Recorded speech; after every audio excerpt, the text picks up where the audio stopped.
You have to stay home while we go on our family trip because it's more fun without anyone else there. My mother-in-law said happily on the phone. I might bring you back a souvenir if I remember. I was supposed to go on this trip with my in-laws and my husband, but now they were leaving me behind. Ever since I married her son, my mother-in-law, who really loves him, never misses a chance to say something mean or bother me. Staying home might be a problem, I said back, but my mother-in-law just laughed like she was making fun of me. Is it a problem for you?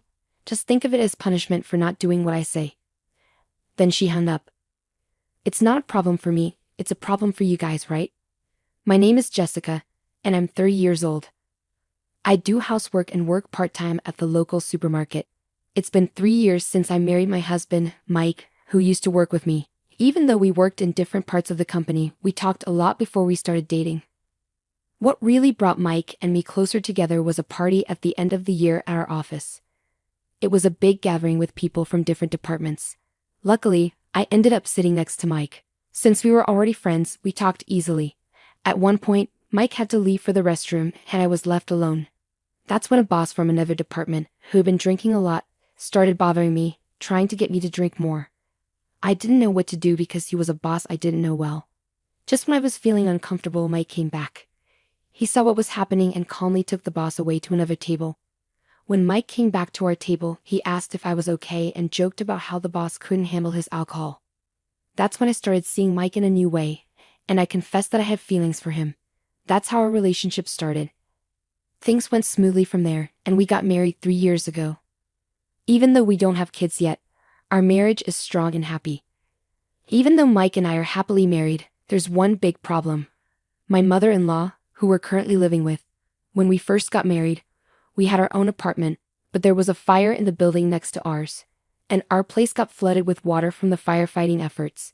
We had to leave because our apartment wasn't safe to live in anymore. We didn't know where to go, but Mike's mom offered for us to stay with them. We were thankful for the help and moved in with them. But things got difficult after we moved in. My mother-in-law, who already made mean comments sometimes because she loves Mike a lot, started nagging me more often.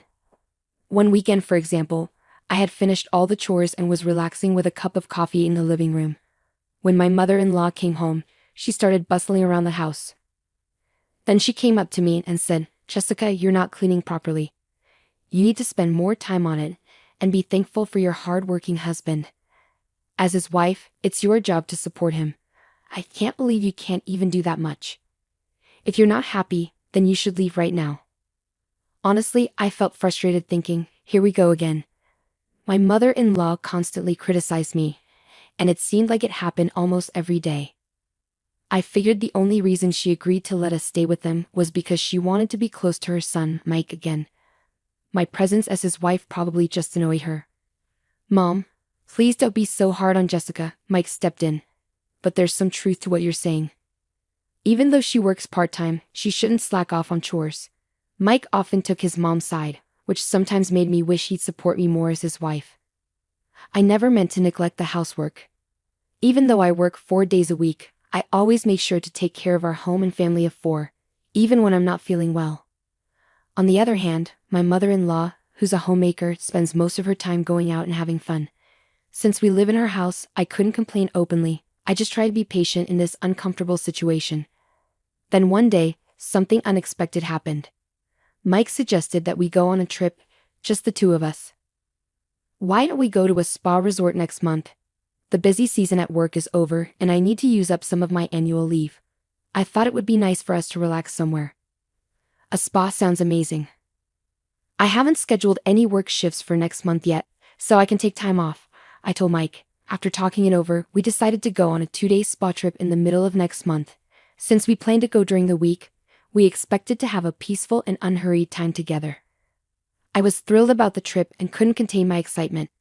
Whenever I had a moment, I found myself researching our destination. Just as I was getting ready to book our stay, my mother-in-law said something surprising. "Jessica, I heard you and Mike are going on a trip. Why didn't you tell me?" she asked. Well, I stuttered, worried about how she might react. Then she said exactly what I feared she would. "Next month is my husband's and my anniversary. I was thinking of celebrating with a family trip. A fancy hotel would be nice." I really didn't want to go on a trip with my mother-in-law. Mike and I were planning on going by ourselves this time. How about we all go together next time? I suggested, hoping to compromise. But my mother-in-law wasn't having it. It won't be the same if it's not this time. It's our anniversary celebration. Just as I was about to respond, Mike walked in from work. Welcome home, Mike. We were just talking about the trip, my mother-in-law said enthusiastically. Oh, I'm excited, Mike said, seeming to agree with his mom. I wondered how she found out about the trip, but it seemed like Mike might have told her. Mike noticed my look and seemed a bit uneasy. Mom's really excited, so let's postpone our trip for another time. It'll be more fun if we all go together, Mike suggested. With Mike and his dad agreeing, I couldn't refuse going on the trip with all of us. Okay, next time it'll just be us, I promise, Mike said, looking relieved when I reluctantly agreed. Even though I wasn't happy about how the trip turned out, there wasn't much I could do about it now. At least I decided I'd be the one to pick the places we visit and the food we try. So I took charge of booking hotels and planning our sightseeing. Then came the day of the trip. I had packed everything the day before, so the plan was to wake up an hour before leaving, enjoy breakfast, and then head out. When my alarm went off, I stretched and called out for Mike, noticing he wasn't beside me. Then it hit me, he wasn't anywhere in the house. Could it be? I dialed Mike's cell phone, but there was no answer. When I called my mother-in-law's phone, she picked up right away. Oh, Jessica dear, what's up? Mike can't talk right now because he's driving. Where are you guys? I asked, feeling a sinking sensation. My mother-in-law responded casually, isn't it obvious? We're on a family vacation. It wouldn't be a proper family trip with an outsider like you, so you'll have to stay home. Maybe we'll bring you back a souvenir if we remember. I could hear the triumph in her voice. Stay at home? That's going to be a problem, I told my mother-in-law, but she just laughed mockingly. Oh, is it a problem for you? Just see it as punishment for not doing what I say. Then she hung up abruptly. I covered my face with my hands and shook my shoulders, but instead of crying, I burst out laughing. Well, they better enjoy their trip. They'll regret leaving me behind. I quickly went online and booked a nice hotel in the tourist spot we were supposed to visit today. Then I made a reservation at a restaurant where I could enjoy a delicious dinner, just for myself. After quickly getting ready and having breakfast, I felt ready to have some fun. All right, time for a good time, I said to myself as I grabbed my luggage and hopped on the train. I had done a lot of research on different tourist spots, and I was determined to have a vacation. It's a small tourist spot, so I might bump into Mike and my in-laws, but I don't care. They're the ones who messed up. I thought as the train approached our destination. From now on, I'm going to forget about my mother-in-law and Mike, and just enjoy myself, I decided as I stepped off the train. I visited a cute boutique, had tea at a trendy cafe, and chatted with locals, thoroughly enjoying my solo adventure. As the day turned into night, it was time to check into the hotel I had booked, one of the top luxury hotels in the area. I felt like I needed to do something drastic like this to rejuvenate myself. As I walked towards the hotel's check-in counter, I heard a woman's voice causing a scene. Why can't we stay here? We're willing to pay. When I looked closer, I realized it was my mother-in-law causing the disturbance. Of course, they wouldn't be allowed to stay there because this wasn't the hotel I had booked for the four of us. From a safe distance, I saw Mike spotting me and calling out, Hey Jessica, what's going on? We couldn't stay at the hotel you booked, so we have to find another one, but they're full. He came towards me, looking a bit angry, followed by my mother-in-law who seemed furious. Well, that's what happens when the person who booked the hotel isn't here to check in. It's a security rule. I did warn you, I said calmly. At that moment, they seemed to realize their mistake and exchanged surprised glances. Just as they were about to cause more trouble, hotel staff rushed over. It was quite funny to watch my mother-in-law being escorted out of the hotel, gently but firmly, by the staff. Remember this, we will stay in a place far more luxurious than this hotel, my mother-in-law exclaimed before she and Mike left. Feeling somewhat relieved, I proceeded with my check-in, leaving them without accommodation. Once I completed the check-in process, I was shown to my room. The clean and luxurious decor made me feel like I was in a dream. After settling my luggage, I decided to explore the hotel. After wandering around for a bit, I returned to the lobby. More guests were arriving. I sat on the sofa and zoned out for a while when two young women sat down next to me. They seemed excited, chatting about their impressions of the hotel. Their conversation quickly turned interesting. "Hey, did you hear about that hotel near the station? There's a really creepy rumor about it. They say if you stay in a second-floor room, you start hearing things that aren't there, and your stuff gets stolen. And even worse, there was a case where someone died, and nobody knows who did it. We're so lucky we're staying here, right? Do you think it's true? But why hasn't anyone been arrested? I mean, wouldn't you call the police if something like that happened? Well, there are rumors that even the hotel staff might be involved. It's so scary. What a dangerous place." When I checked the time, I realized it was almost time for my dinner reservation. I quickly got up and hurried to the restaurant.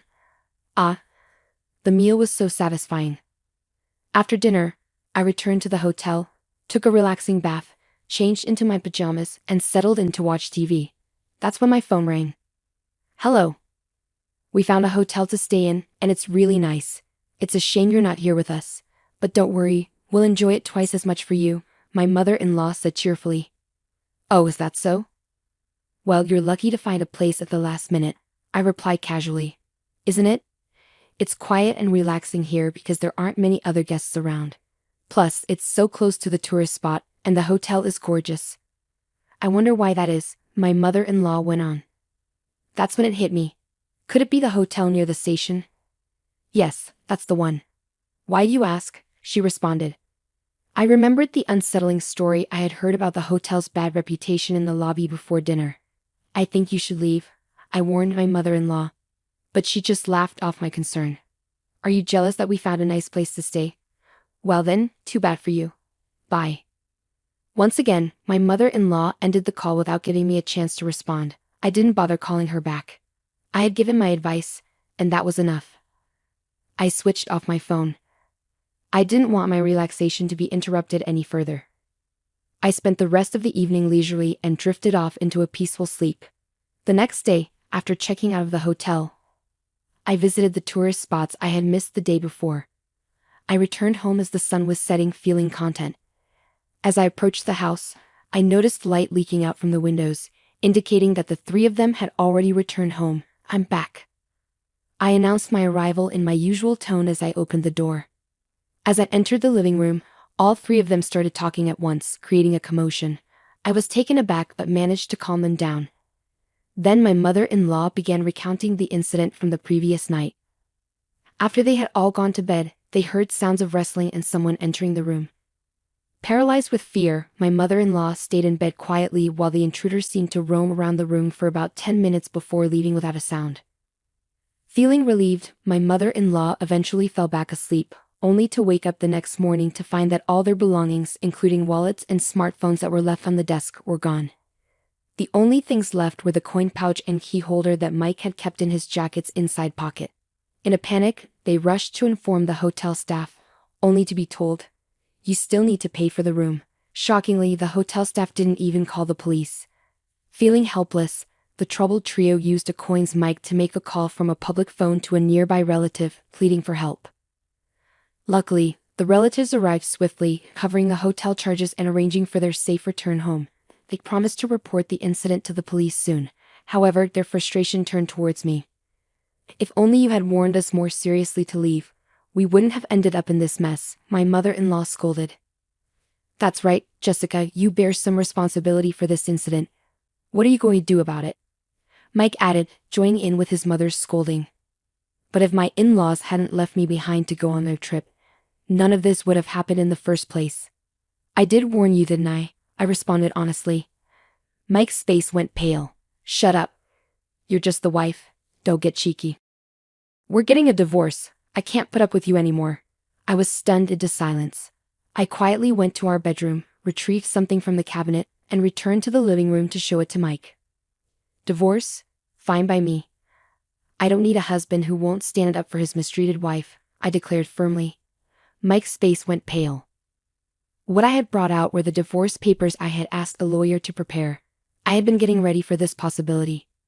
"Maybe we should take some time to think about it," Mike stammered, but my mother-in-law saw an opportunity to push Mike towards the divorce. You should just get rid of such a terrible wife now. Your mom will find you someone better, he urged. Unable to go against his mother's wishes, Mike eventually agreed to the divorce. Well then, goodbye. Please enjoy your life with your beloved family, he said, breaking down. Ignoring Mike's emotional state, I left the house. Later, through my lawyer, I submitted the divorce papers, and the divorce was finalized. Despite Mike's attempts to reconcile, I ignored them all. Meanwhile, my mother-in-law, who had succeeded in getting rid of me, seemed happy for a while, but her joy didn't last long. The news of the divorce and the end of their living together spread throughout the neighborhood, and people who enjoyed gossiping quickly connected it to my mother-in-law's mistreatment of me, revealing her unpleasant nature. She began to face judgmental stares from those around her, and it seemed that finding a new wife for Mike was no longer a priority. I returned to my hometown and was able to find a new job thanks to a friend's recommendation. After everything I've been through, I have my fill of marriage for now. I plan to enjoy being single for a while.